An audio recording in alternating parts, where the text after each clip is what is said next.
Welcome to another episode of the Swords and Sports Podcast. One man's journey to read 52 fantasy books in 52 weeks and create 52 podcasts documenting the experience. I am your host, Mike Mogues, the man embarking on this journey.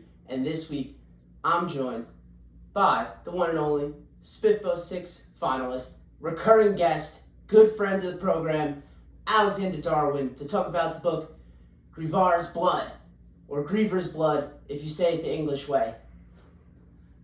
As a quick self-promo, you can find this podcast on all your podcast listening platforms, including Apple Podcasts, Spotify, and Google. If you'd be so kind to subscribe and hopefully leave some sort of 5-star rating. One day I can finally live out my dreams and tell my parents, and my parents will tell me they're proud of me. Until that day, I'll keep asking. For all details about upcoming episodes, including featured books, author interviews, and more, you can follow me at Swords and Sports on Twitter. If you're looking for the clips of the show so you can get a quick taste of what the show is all about, I'm posting clips at least weekly on Instagram, sometimes twice a week. I was about to say bi-weekly, but I think that means every other week. Also, stay tuned for the end of the episode when I do Books on the Horizon, because the list of authors coming on this show in the next 5 weeks is fucking incredible. Honestly, it's like you're reading a top lists of best fantasy books of all time list. Also, as a last bit of info, I'm teasing something that maybe next week I can announce that I'm super excited about. And I think it's because they asked a whole bunch of other people and they said no. And I was the last resort. No, I'm kidding. But I'm super excited about it, and I'll let you know next week what it is. Let's get right into these book details. The book is Grievar's Blood. The author is Alexander Darwin. The series is the Combat Codes Saga. Book 3 is coming out very soon. The published date is January 28, 2020. It is 340 pages on the Kindle edition. The publisher is Insight Forge Press. It's self-published. The books in the series are the Combat Codes, Grievar's Blood, and Blacklight Born. That's the third book. Super excited to get that out in the world. And as for the awards, it was a SPACEBO Award nominee for the best fantasy book in 2020, otherwise known as SPACEBO 6. And I believe he'll be entering SPACEBO, so maybe he can get another award on that list. As a quick warning, per usual, this podcast contains spoilers for the following books: The Combat Codes and Grievar's Blood, which are part of the Combat Codes Saga by Alexander Darwin. If you have not read those books, consider this your warning. Without further ado, Alexander Darwin. All right, we are back for the return of the most dangerous man in the sci-fi fantasy community, the one and only author of the Combat Codes, Alexander Darwin. Welcome back to the show. Thank you for having me, Mike. I appreciate it. I really appreciate it. And I don't know about that most dangerous, because there's a bunch of guys that I am acquaintances of that do like medieval sword play. I'm not sure if it's called HEMA, or I don't know if that's what they do, but I know John Gwynn is one and Miles Cameron is another, and I always see them practicing like they're like in full plate mail practicing with swords. So I don't think I can get that title. Oh, come on. I mean, isn't the whole point of the combat codes that we're better than weapons? This is true. I do like the unarmed aspect. So I guess the follow-up question is, are we doing this interview gi or no gi? Oh man. Have you been training? So I don't know if you remember last time we spoke. I do. I did You had that taken trial a class, and I've been doing it since. Are you serious? I love that. That just made my day. I'm not even kidding. That is incredible. Can I take credit? I'm not even just trying to flatter you because I'm interviewing you, but you did play a big role in that. Class. That is incredible, and I'm back on the mats now. I'm not teaching yet, but I want to get back to teaching. But that's so good. How is it going? Man, it is not an easy sport. Yeah. But isn't it super? Here's the thing: it's going to ruin you for anything else. That's the problem, because once you start doing jiu-jitsu or grappling, I would say more so even than other combat sports, running sucks. Biking sucks. Anything, any sport, it just pales because you're like, I wish I could. Whenever you're doing any of those things, I'm either thinking maybe this is helping me for like my training, my cardio, but I really wish I could just be grappling. I agree. I've become completely obsessed with it literally since the last time we talked. Like I've been doing it since then, and I'm obsessed with it. So thank you for that. Is it with a good group of guys and girls that you just you an like? Incredible group. Yeah, just like and that makes the difference. It's kind of like the camaraderie. When I was teaching, we got a lot of like ex-military, ex-law enforcement, firefighters, and one of the things they would say, ex-athletes, like college athletes, and they would say like, this is what I've been missing, just like having a group of people that are working towards a shared goal. Help, like you think about combat sports and you think it's an individual sport, right? But that training room, it's not individual. Everyone's trying to help each other. You're beating each other up, but if it's done right, you're also helping each other like really grow. It sounds cliche, but that's really what it is. It's I was surprised by the individual aspect of like the nature of the activity, how it's actually more of a team bonding thing. Right. No, 100%. It's such a, because here's the thing, if someone doesn't mesh with the team, oftentimes no one's going to want to train them. I mean, you run into people like that here and there that pass through, and they might find a gym that fits their personality more. And everyone says like jujitsu, it gets rid of your ego to some extent, but at the end of the day, if you're an asshole, you'll probably still be an asshole, but now you can strangle people. So that's not good. But in general, what I would say is that people find similar, people from a wide breadth of like, socioeconomic backgrounds, ethnic backgrounds. That's the awesome part. Different jobs, but in general, people will find similar, like-minded people that are like, chill and trying to help each other out. Yeah, definitely. I think you're a great example of that. Are you ever going to go against Evan Winter? Is that that's the dream match that the fantasy community's been waiting for? I told Evan if he's ever in Boston, I would love to just have him on the mats because I'm a big fan of his. I would be probably just asking him questions about his books and everything like that. But this needs to happen. Any of these guys or girls, that's kind of like a nice bond where you can open your mats up to people that are traveling. I found that to be cool. If you guys actually wind up having that match, can I commentate it? Hey, I don't know, man. I don't know how big Evan is, but I wouldn't put your money on me. Don't let Daniel Green do it. That's what I feel like is gonna happen. I'm gonna be real pissed. Does he do grapple? Does he grapple? No, but he's a lot more popular. No, people are gonna tune in. You've reserved your spot, so let's go. First to market there. Speaking of running, you told a story once, and unfortunately, I didn't get more of the story. So I'm asking, when you were doing high school running, you used to just not do it and go play video games? Man, I see. I like running now. I like going on a trail and like having the whole like meditative process, like being in nature. I like that aspect of it, but I think I was ruined for running I did cross country. It was terrible. It just feels like it's a bunch of like, it's like you're being put in a herd of animals and just told to like go run. It was terrible. So yeah, so I was a big slacker. I didn't apply myself. I just really disliked running with a pack of humans for several miles as fast as you can. I mean, does that sound fun? No, not at all. So you just would, in the middle of the run, just go into your house? Yeah, I mean, it's so many people that are running. They don't notice they would never notice you were gone. And I was like not, one of these varsity athletes they're like, the coach would like be like, how'd you do when they get back? They wouldn't even notice I was gone. They'd be like, were you there? Well, that was my follow-up question. Did they ever go, where the fuck is he? Nope. It was never a problem.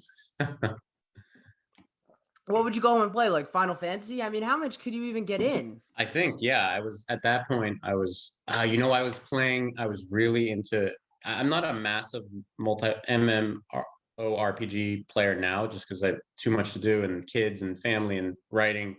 Um, and I'm sure I could get back into it if I tried, which is why I'm not even touching it. It's Dangerous. yeah, drug addiction. But I was in high school. I played one of the first, which was Ultima Online, which is like an old school. That was like literally. I don't know if it was the first like real MMORPG, but it was a really early one. I was actually a beta tester, and I got like super into it, addicted, and was just like playing constantly for like probably the final 2 or 3 years of high school. My grades like were like my parents were like, "What happened?" Like I was a pretty good student, and then it just was like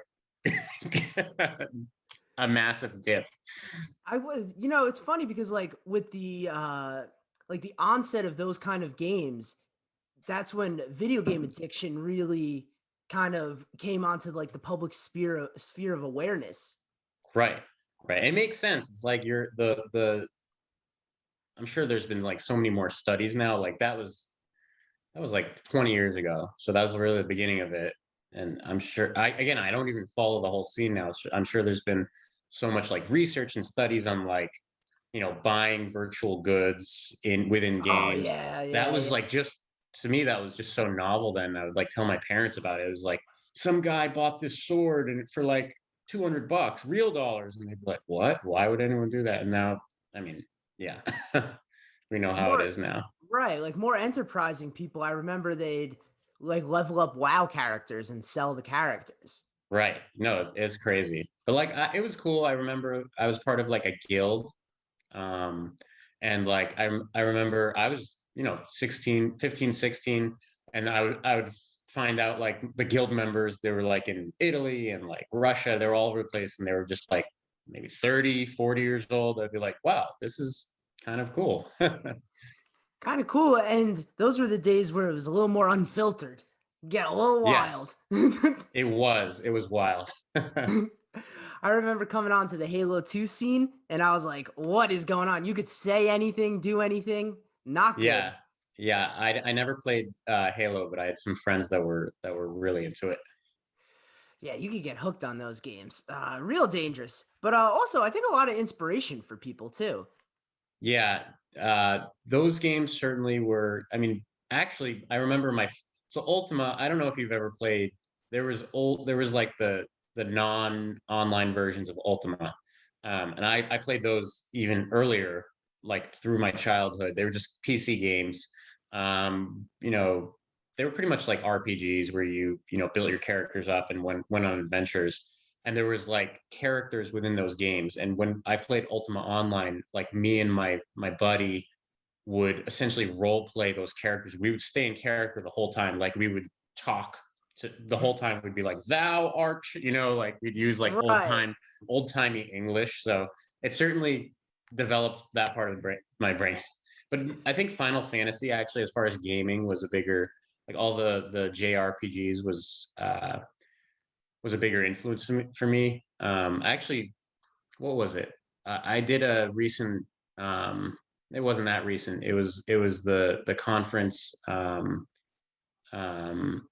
it was one of the recent conferences where I was on a panel talking about sci-fi versus fantasy and really what the blurring lines is because combat codes and the thing that I really hit on is like these games were a big influence to me, like Final Fantasy, and I think something really unique about those games is that there's no pressure for them. Like especially if you think about Final Fantasy, like Final Fantasy 6, 7, um, maybe like 10, 9, yeah, 10 as well. Like there's no pressure to pigeonhole it to like is this fantasy or is this sci-fi? It's like this is just JRPG, whatever that is. And it melded, technology with magic in just such a seamless fashion. That was just the world. Those are just the worlds that are created. And that's kind of like when I started writing combat codes, that's just kind of like how it was just like the autopilot of I Right. never was like, am I going to write fantasy? Am I going to like sit down and write like high fantasy, low fantasy? I was just like, I'm just gonna write, and this is what it's gonna be. There's technology. There may be some, magic aspects, and I think that's the type of worlds I like, kind of like inhabiting. I could tell that you've become much more practiced at answering those type of questions since the last time we spoke when I said you're going to get asked this a lot. Yeah. It's good to see. It's good to see your growth. It's been crazy to see how much you've exploded from SPACEBO. Yeah, it's definitely been a great launch pad. I've talked about that before, not only just meeting all the other awesome authors, finalists, semifinalists, everyone is so supportive of each other. And because it's a competition, you're competing, but there's nothing, once you submit your book, there's nothing you can do Right, to there's further. no other further step. Right. So the only thing, the path of least resistance is just, making friends, networking, and enjoying yourself. And then again, there's been a lot of opportunities, and actually there's a new, I'm sure you've heard of it. The Yep. What's the street slang for it? That was my question to you. What is like the biff stick or something?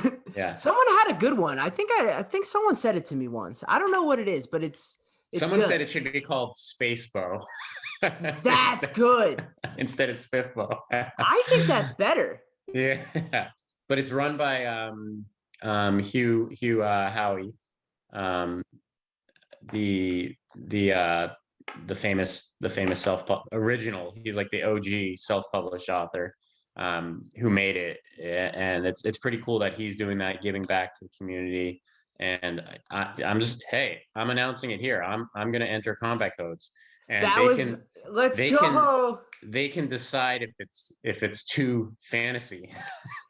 Oh my God, how funny would that be if that's the takeaway on the other side? No, like, I don't think it will be. And to be honest, I have zero. I mean, I know Combat Codes did well in SPIFBO.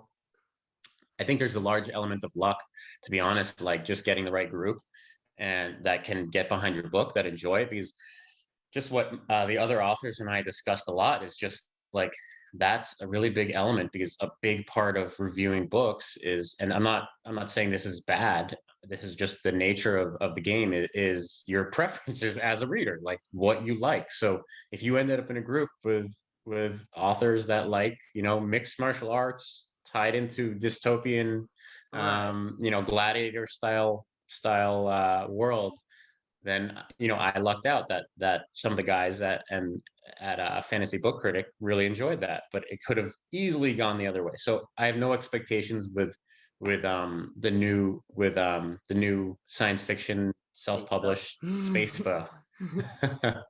And it'll be fun though. I figure I might as well, right? Why not? Oh, you have to. Right. But I would make the argument that any tournament or any competition has an element of luck, right? If you got put into a bracket that was extremely stacked and then a weak bracket on the other side, like you could get further along. Right. Well, I guess to be honest, I haven't entered many writing competitions, but I would imagine that some of them don't have different groups. It's just like one group of the same judges that just reads everything, and then every book is getting the same. I guess that would be more level, but even then, I guess, depending on what your book is, you're at the whim of the judge's taste. So you're right. So don't stop putting yourself down. I think I can't wait to see how far it goes in SPACEBO. And if SPACEBO, oh man, do you think that new cover is going to contribute? Because let me tell you, that cover is sick. Yeah, Felix Ortiz, Sean King, they're Legends. wizards, and I'm just Legends. The how prolific they are is even more impressive. How many? I think the newest SPIFBO, Felix just posted something. He had like 10 covers in the newest group of entries. Man, that guy is racking it up. Yeah. But no, they're both great guys. You're getting incredible buzz on there. You got on Daniel Green. That was pretty cool. Yeah, I was like, I heard he was a mixed martial arts fan. I was like, got to get those books over to him. Smart move. What was a bigger accomplishment? Getting your cover featured on his YouTube, hitting #1 on Amazon for martial arts, or being a 2-time guest of this show? Definitely the show, Mike. No, seriously though, all that other stuff is, to be honest, a little more marketing. like being a bestseller in Amazon is oftentimes not what it's cracked up to be, given there are so many categories you can get. And it's like, how long are you actually a bestseller? Are you like there for like 15 hours and then you drop down? So it but it is cool to see that. And from the marketing perspective, once you get that tag, you can then use it. Like, this was a bestseller. Absolutely. So that's pretty cool. Yeah, so but I enjoy like the personal contact. Right. I don't know. I think it's better to have reached the peak of the mountain and then plummet to your death than to have never made it to the top of it. 100%, I agree. That's like a And learn and farmer learn quote. and learn just like jujitsu. I make too many analogies with jujitsu. My wife is so sick of me making jujitsu very cliche jujitsu analogies, but it's true. If you don't, oftentimes one thing I'll tell students is they'll stagnate because they learn a good game and they start beating people that are maybe their peers or of equal skill with their game, but then they'll become afraid of trying new things because jiu-jitsu, as you can already know, is like, or grappling is just like infinite, like the number of possibilities of how you can use your body to defend yourself or to submit, strangle or arm lock or foot lock another human being is infinite almost. And people get stuck in their ways and then they get worried about losing, and then they keep doing this exact same game and they don't take the risk anymore because they're afraid of failing because they've gotten to that point. So don't fall into that trap. Just keep going. You're gonna, like, you might have to, like, once you get your A game, then don't stick with your A game with your training partners. You then you try new things, and if you try new things, you're gonna lose. That's the only way, that's not even a question. You're not gonna suddenly be like, I'm trying a new move, and then you're gonna be awesome at it right away. So you gotta fail a bunch. That's the cliche. That's the cliche jujitsu adage of the day. Thank you for that. You know what though? I appreciate it. Did you see that incredible piece of artwork, the film Jiu-Jitsu on Netflix with Oh, Nicolas Cage? here's the thing. I have such mixed feelings about Nicolas Cage because I'm like a child of the 90s as far as like I was born in the 80s, but like as far as like when I started watching, movies, action movies, I just feel like the 90s action movies were like the heyday. That was like the golden age of like The Rock and like, yeah, and Right. you're gonna say some of these are like really bad movies, and they are, but like they're so good too. Like Face Off, like People, literally. that's a good movie. I mean, man, it's and just Nick Cage. I realize he just acts like Nick Cage. He doesn't have Right. anything else. But I just have like a really soft spot. But and then he goes and makes. I don't know what is the deal. Like, why did he just start making like all these really shitty movies that I I think don't know he's what out happened. of money. I think he's like no, I think he's got like a spending addiction. So he just keeps doing movies because he has no money. He's doing like 50 movies a year. Right, it's crazy, and they're just so bad. And Terrible. yeah, and the thing with I have not seen jujitsu. I've You're seen missing out. You're the missing trailer, out. and apparently he has. There's no jujitsu. He just fights aliens, right? With like a samurai sword. Yeah, pretty much. There's like one arm bar, and I was like, "Oh shit, here we go!" And Nick Cage puts in a masterful performance. There's something about him, like it's gonna be terrible, but you're like, "I'm in for the No, ride." it really it's comforting. Like Right. his mannerisms are just so comforting. Like, yeah, he just has the way he like goes crazy all of a sudden. Like, yeah, you can't beat it. But another an actual movie I enjoyed that has a lot of Brazilian jiu-jitsu is, I think it's called Born a Champion.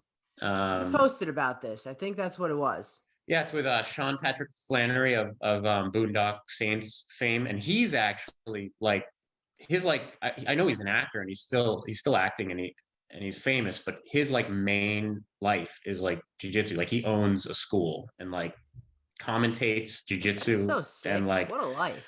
yeah, the movie is, a lot of people I hear say like the movie is corny, So if you don't like corny stuff, you might not like it. Or if you take movies too seriously, I just find like I like corny. Like I'm able to put myself in a mindset where I'm like, this is a corny movie, but I'm still gonna like. I like Armageddon. If that says anything. Right. Okay. I It's mean, like if you're taking Armageddon too seriously, you're probably not gonna the like problem's you. it. The problem Right. is you. You probably take a lot of things way too seriously.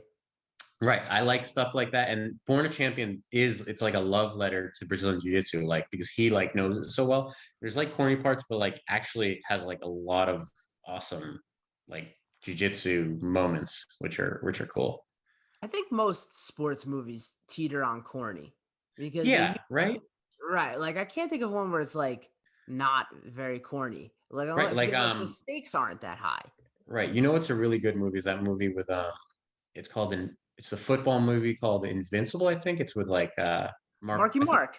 Yeah, it's with Mark Wahlberg. He's like a football. He's like older, and it's like a true story, right? Right. It's in Philadelphia. Yeah, Marky Mark. He kills it in that movie. Yeah, it's a good movie.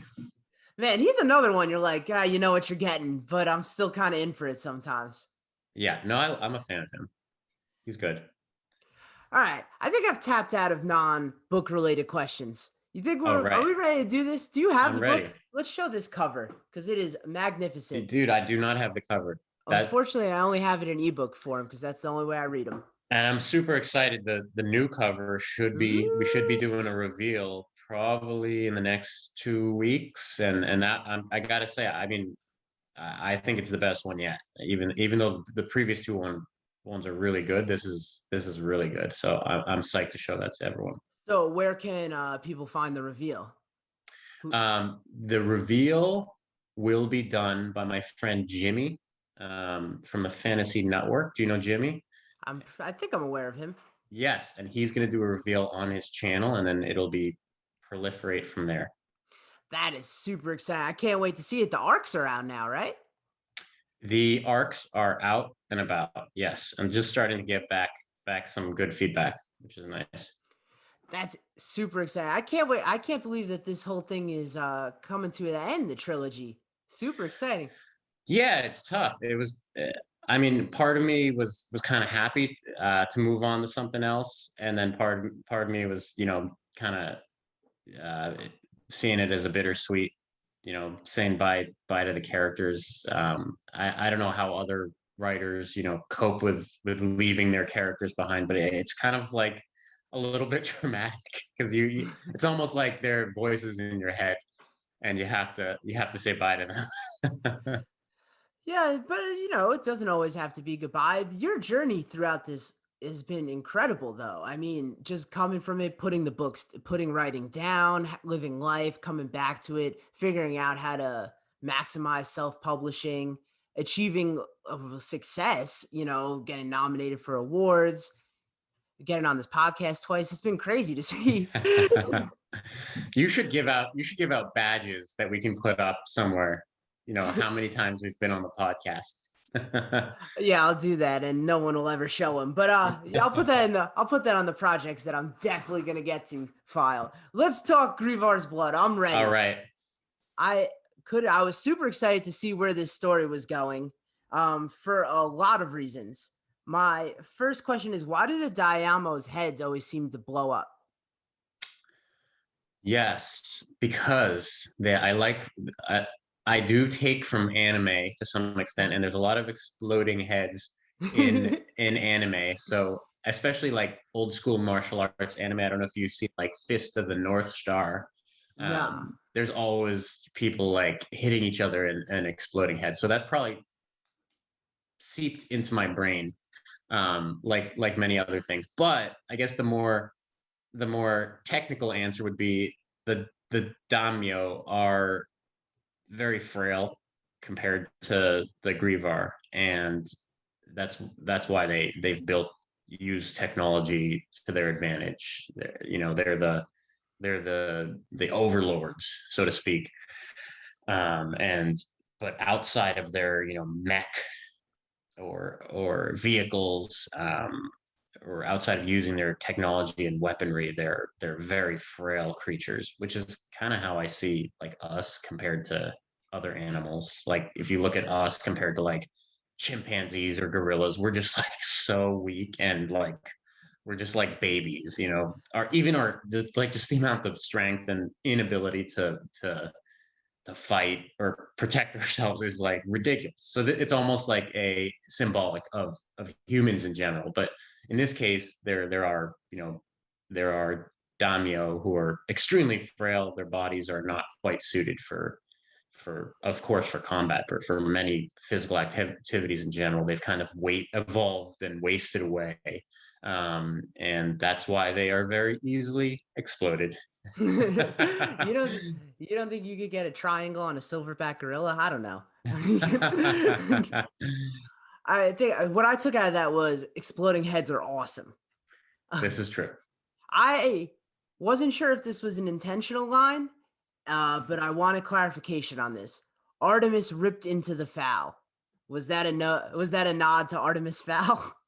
Dude, I'm trying to even think where that happens. I mean, I know there's a character named Artemis, and and he must have been eating fowl. That could have been, to be honest, I don't even remember. It could have been subconscious, but that is a nod, and I've never even read Artemis Fowl. So there you go. There you go. That was me playing like literary critic, looking way too into it. No, but that's pretty straight. That I think most people might interpret that way. Okay. Was there a less painful way to symbolize the leaving of 7 children than breaking 7 of your fingers?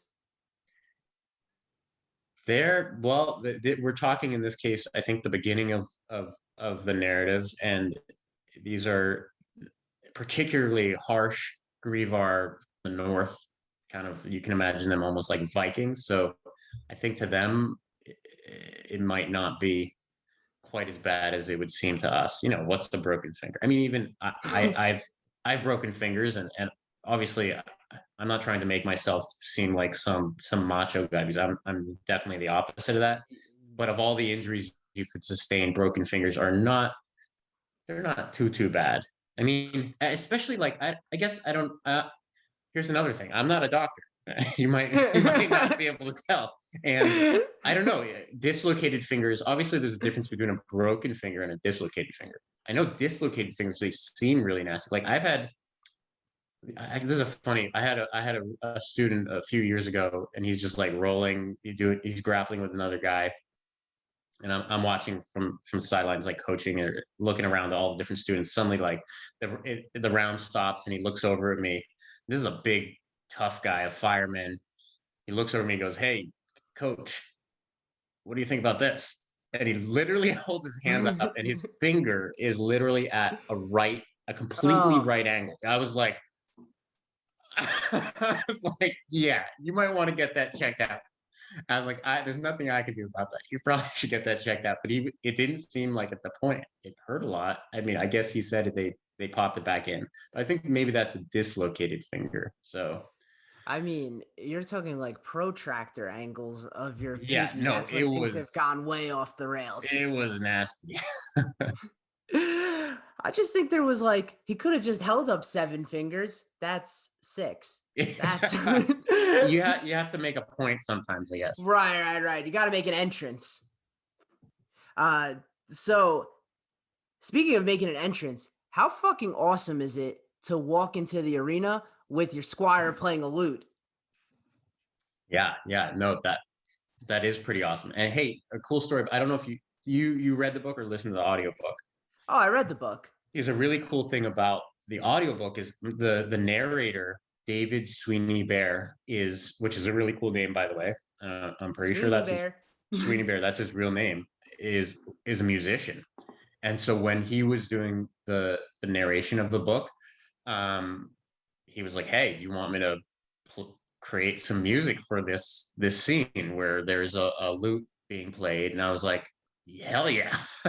And he sent me a bunch of like samples on different instruments, and he got like feedback from me, like, is this too I think he sent me one that was like almost too like modern. It like sounded like a modern rock song, and I was like, I don't know about that. And then he like gave me another sample, and it was like a medieval, bard sounding thing. I was like, yeah, that's perfect, which is awesome. You got to send that. I'll throw it at the end of the episode. Yeah, I wonder if I actually wonder if I have the audio file separated out. I don't know if I do, but I need to find that. That'd be awesome. I just think it's so cool when he goes like, come on, fucking play. Like, I'm walking out. Get on it. Silas the Slayer. What a scary man. Yeah, I like writing Silas. He's a fun. I don't know if anybody, maybe Final Fantasy fans. Obviously, I'm influenced by Final Fantasy. There are mounted birds that appear in the second book and will be a prominent part of the third book. For those, obviously, no one's read it except the ARC readers, but they're very clearly based on chocobos. I call them chocobos, but people have told me it's called chocobo, which are like in every Final Fantasy game. There's chocobos that you ride, and there's like in Final Fantasy VII you can race them. They're just awesome. And of course I had to have, it's kind of like, squires, and it's kind of like a play on medieval, right? Like knighthood. Yeah, so like that is a big part of it. But Silas is partially based on a character in Final Fantasy VII named Sephiroth, who is just like the most badass. I guess he's a villain.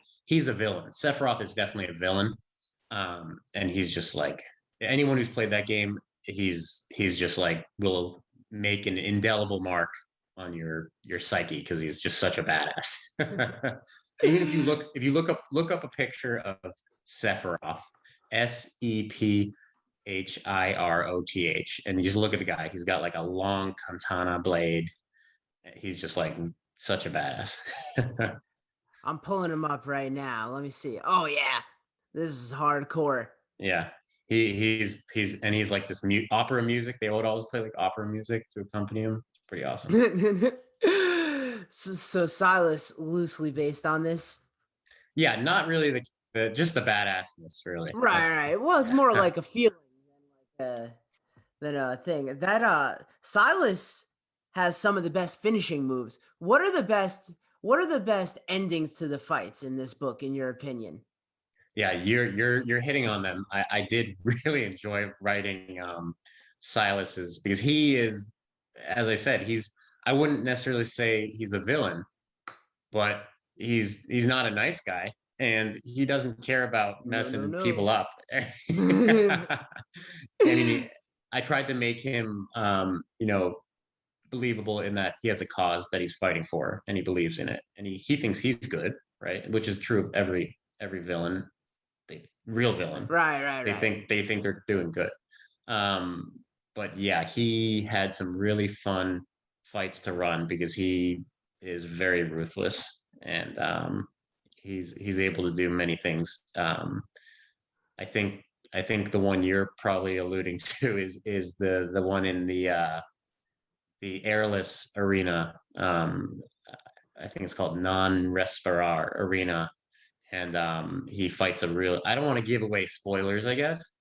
This is a spoilers podcast, so you could throw them out there. There's huge warnings in the beginning. Yes, but I believe he's not satisfied with simply killing his opponent.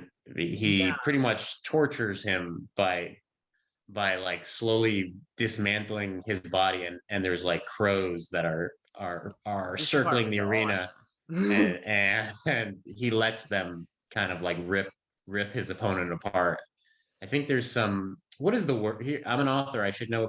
There should be a word for ripping someone's eyeballs out. Is there a word that specifically refers to, like, I know like disemboweling is a word, and then decapitating is a word, but is there a specific word for removing someone's eyeballs? I don't know. I should know that, because maybe I'll use it.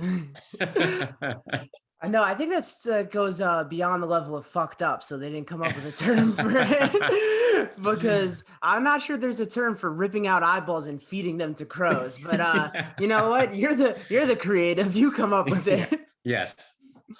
Well, there should be a word if there's not already. Well, my term is awesome.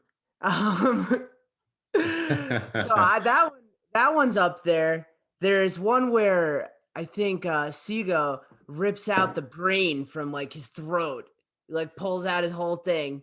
Right, right. And yeah, that is a big spoiler, but Seago does finish a fight against a much larger opponent. And the only reason he could do that is because this opponent is so much larger that his eyeball is able to be penetrated by the hand of a 15-year-old super powered fighter. Speaking of this monstrosity, is the Goliath a good advertisement for why stims and neuros are good? Because he is badass. Yeah, I guess it depends who the lens you're looking at it from. And I guess you could say the same about obviously stims and neuros are they're pretty direct allusion to steroids, right? To steroid use or various steroid use. Right. And I guess, and that's, if you follow mixed martial arts or combat sports or any sports in general, like steroid use is just no matter what, it's always going to be at the forefront of like how are you testing? Like what's fair? What's not fair? Like who can get away with it? It's just like, it's such a big part of it. It's almost a bit as big, the lack thereof or use of steroids is almost as big as the actual like sports themselves, because it's such like a difference maker. Narrative. Yeah, it's so interesting to me. So, and then I mean, there's a lot of different, like obviously it's easy to say like steroids are bad. Like you tell your kids steroids are bad, don't take drugs. Like, but it's so not simple like that, right? Like looking at the perspective of like the fighter or the athlete, it's like yeah, if you can provide for your family and like make your livelihood and like become successful based on this like special pill you can take, like how aren't you going to take it? Like like the difference between like succeeding in your vocation or your craft. I mean, hey, if I could suddenly take a pill and be like more like suddenly gain writing skill, that would be pretty hard to turn down, or like anything else. So it's interesting thinking from the point of view, and then there's the point of view of like the arbiters and like what's fair and what's not fair, and it becomes pretty murky. I think I think someone best described it. It's a business decision. You know the risk, but you also know that the reward is potentially whatever your sport maxes out with money. Right. For depending on the sport, baseball, basketball, football, you're talking millions of dollars. It could be the difference between that. Right. And that's why I love characters like Murray, who I wrote, who's just like old school. And even that's why kind of like the origin of the combat codes is like, that's kind of partially where it came from, is like, there are people out there, athletes or, who want to do things the right way and who want to do things fairly and have like a code of honor. Like they want their, like, it goes beyond like, am I just winning or losing? It's like, how am I, at the end of the day, can I, go to sleep at night and like, am I on? It comes down to honor, like a code of honor. And that's, that is the origin of the combat codes, is like, it separates, like you're not supposed to use tools or technology. You're supposed to just use your, God-given body that's evolved for combat to take care of business. But on the other end of that, specifically in your high stakes book, not taking the stims and arrows could mean that, similar to the public defenders, 12 straight of them died. Right. And that's why the stakes are so much higher. And that's why it's so far and few between that you have people that are following this code of honor at this point in this evolution of that. Yeah, you're not making a compelling case not to do the drugs. No, I'm not. And that's kind of like my view. Like the people that don't do them, like in real mixed martial arts or combat sports, I don't necessarily hold it against the people that are are quote unquote cheating. I'm taking steroids. It's not. First of all, like I think maybe many of them don't know the long-term effects, so they might reap what they sow, so to speak, in their, who knows, right? I know there's varying effects depending on what the drug is, but of course the old school like anabolic steroids certainly some of those Right. people are paying the price for it.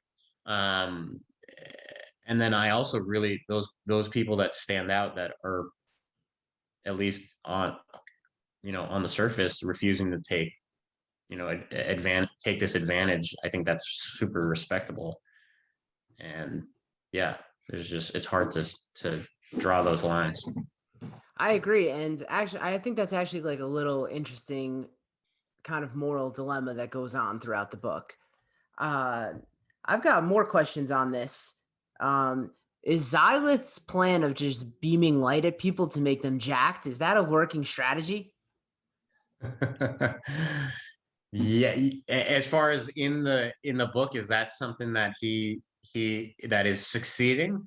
Yeah.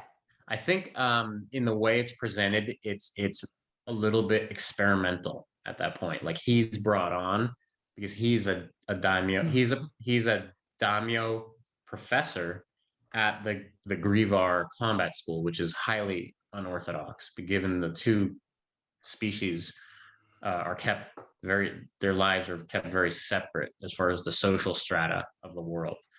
They don't associate with each other. So the fact that they Don't have like each other. no, and the fact that they have a daimyo professor at the school is a big deal. And it kind of alludes to like, is he here? What is he here to teach these people, or is he here to just use the Grievar as kind of like experiments? So I think that's kind of that that type of stim, I guess not stim, but that type of technology to improve the Grievar has not fully been tested at that point. Because I've been trying to, after I read that, I tried to stand in the sun and I did not get any more Hey, it's jacked. vitamin, but you get vitamin D, right? Yeah, but I don't got a lot of protection up top, so that hurt just winds up hurting. Did what inspired the game Pick Your Shot? Yeah, I originally think I had something else in that scene. So I think the scene you're referring to is where Solara Halberd, the daughter of Artemis Halberd, the greatest fighter of all time, is presented with a challenge to a much stronger opponent who's a man, and he's kind of disparaging her, and she challenges him to this game of pick your shot, which I think it says that she learned it from her father. Is that where you learned it from? Because that's not good. I did not learn it. I did not learn from my father is a scientist and definitely not a combat sports enthusiast. So it definitely didn't. I don't know where I got that game, but I thought it would help illustrate her ability to use tactics to beat this larger opponent, and as well as skill, right? Just tactics, and then obviously being able to be confident in her ability when if you're just letting someone straight out cold cock you, like being able to. But it's true. I mean, if you watch really good strikers, boxers, one of the really standout skills is their ability to turn with punches, roll with punches. And it's pretty incredible how they can time punches and move with them and be able to absorb damage. I think that's kind of besides like head movement and obviously so many other things. That's one distinguishing feature between like an experienced fighter or experienced striker and like a brawler is in general, depending on how many fights a brawler's had, they could get the ability to turn with punches, but for the most part, that likely is not the case. Okay, because I tried playing this game once when I was like 22, and I played with a much bigger guy, and I thought I was internally bleeding for a while. It's probably not a good idea in reality. It's not a fun game. I was having bad flashbacks. So, all right, I think that is all I got for you today, Alex. I am super excited about book 3 coming out, which means that we're gonna have to complete our own trilogy soon. I would love to. I'll be back. We'll return to cheesy 90s movies. I'll be back. I think you're nailing it. Your references have been on point tonight. Sometimes I feel, especially I'm like always in dad mode. And Right. I try to make a lot of dad jokes, and most of them are terrible and really corny. So I must be on point because I practice that a lot. Right. I mean, that's what it shows. It looks effortless, which means you must be practicing quite a bit. Oh yeah, I guess I got the final question is, yes. Did Solera really have a weak jab? So what are you, tell me what you're referring to. So Artemis's last words to his daughter was, you gotta work on your jab. I mean, time will tell, and we'll see, I guess, in book 3 whether her jab holds up. But all of our characters have some good fights ahead of them, and I think a jab. Hey, it's going back to what makes a good striker, and this is probably more of a mainstay. Is if you look at the difference between a brawler and a good striker. And this is very time tested, is a good jab, right? I mean, you just look at, right. And you'll see gyms across the world. There are tough dudes walking in to boxing gyms, kickboxing gyms, and there's little guys that have a really good jab, a really nice stiff jab, and they're just picking these brawlers apart, and it doesn't feel good. So, as in terms of last words, it was a good piece of advice. As far as the jab? Yeah, I mean, it's better than saying like "I love you." Oh yeah, Can't do anything with that. Yeah, work on your jab. That's what when I send my own daughter. I have 2 daughters, soon to be 3, and when I send them off to college someday, that will be my words of wisdom. Work on your jab. I'm sure that's how you set them up for success. Where can people find you? Boston. Come challenge him on his jab. Where can people find me? For a challenge? No. And you said you're not a tough guy. I am. I will. If someone comes to challenge me, I will take them out to a nice meal and break bread. If you play pick your shot, you're gonna pull guard. I would. I'm a dirty guard puller. Not back in the day I was, but not anymore. You know what? We've all got to grow up at some point. That's true. So on the interwebs, instead of getting your ass beat by Alex, where can people find Combat Codes? So I'm at Combat Codes for everything. And people can find the books on Amazon. Get ready for book 3. When is that coming out again? So book 3 should be on pre-order by end of this month, June, and it will be released by mid-July, and then the audiobook hopefully will be released by the end of July if David Sweeney Bear keeps his promise. No. We'll tell old Sweeney Bear to get on it. If you leave a negative review, Alex will find you and put you in a Kimura. So if that's not inspiration to leave a positive review, I don't know what else to tell you. Thank you so much, and I can't wait to speak to you again. Hey, I really appreciate it, man. Thank you so much, Mike. Alex is quickly becoming one of my favorite people in the world. This is the second time I've had the privilege of talking with him on the show. And for some people, I can't wait for them to put out their next book just so I can have an excuse to reach out and talk to them again. I guess I could reach out to them as a friend, but I'm never going to do that because I'm a recluse. Let's get right into these books on the horizon because I'm super excited to make these announcements, so let's get after it. Next week is going to be, I know I kept saying it might happen, it happened, Priest of Bones by Peter McLean. Yes, the one and only Peter McLean, the guy who's got his book optioned for a TV series. Is this a big deal? To me it is. And he's fucking awesome. So I can't wait to put that interview out. After that, it's The Traitor God by Cameron Johnston. Yes, that Cameron Johnston. He's the fucking man. And I loved him so much that I asked him to do the second book of his duology, God of Broken Things, also by him. That would be odd if he had a duology that wasn't both by him, but whatever. And that is coming out the week after that. And then after that, we've got Cold Iron by Miles Cameron. A lot of Cameron names in here. We got Godblind by Anna Stevens. And then maybe The Path of Flames one day when Phil Tucker gets back to me. So, everybody keep on reading. Until next week, peace!